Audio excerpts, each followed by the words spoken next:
क्या आपने कभी सोचा है, एक देव ने अपनी पूरी शरीर पिघलाकर पूरी पृथ्वी को बचाया था, और वह कोई और नहीं, स्वयं शिव के रुद्र अवतार थे।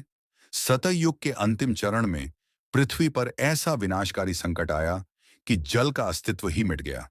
घबराए हुए देवता आर्षि और लोकपाल कैलाश पहुंचे और शिव जी से सहायता मांगी। प्रभु, जल बिना सृष्टि नहीं बचेगी। शिव जी ने तुरंत अपने 11 रुद्रों को बुलाया और पूछा, क्या कोई इस संसार को फिर से जल प्रदान कर सकता है? 10 रुद्रों ने सिर झुका लिया, क्योंकि यह कार्य असंभव जैसा था। इसके लिए स्वयं को पूर्ण रूप से बलिदान करना पड़ता। तभी 11वें रुद्र, जिन्हें हर कहा जाता था, शांत लेकिन दृढ़ स्वर में बोले, मेरा जल तत्व मेरे करतल में वास करता है।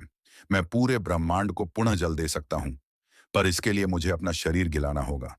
यह सुनकर देवताओं में स्तब्धता छा गई। ऐसा तपोबल और त्याग पहले कभी नहीं देखा गया था। शिव जी ने हर को वरदान देते हुए कहा, हे रुद्र, तुम्हारा शरीर भले ही गल जाएगा, पर तुम नष्ट नहीं होगे। तुम्हें नया शरीर, नया रूप और नया नाम मिलेगा। मैं स्वयं तुम्हारे भीतर पूर्ण रूप से निवास करूंगा, ताकि तुम सृष्टि के कल्याण का कारण बनो।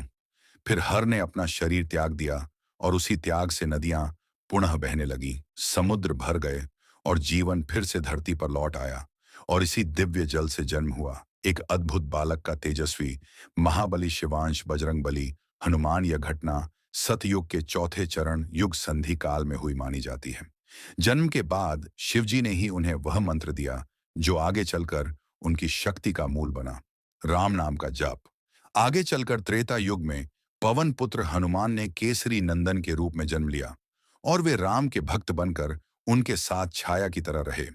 इसीलिए कहा जाता है, हनुमान का जन्म सिर्फ एक चमत्कार नहीं, बल्कि स्वयं सृष्टि को बचाने वाला दिव्य पुनर्जन्म था। जय श्री राम।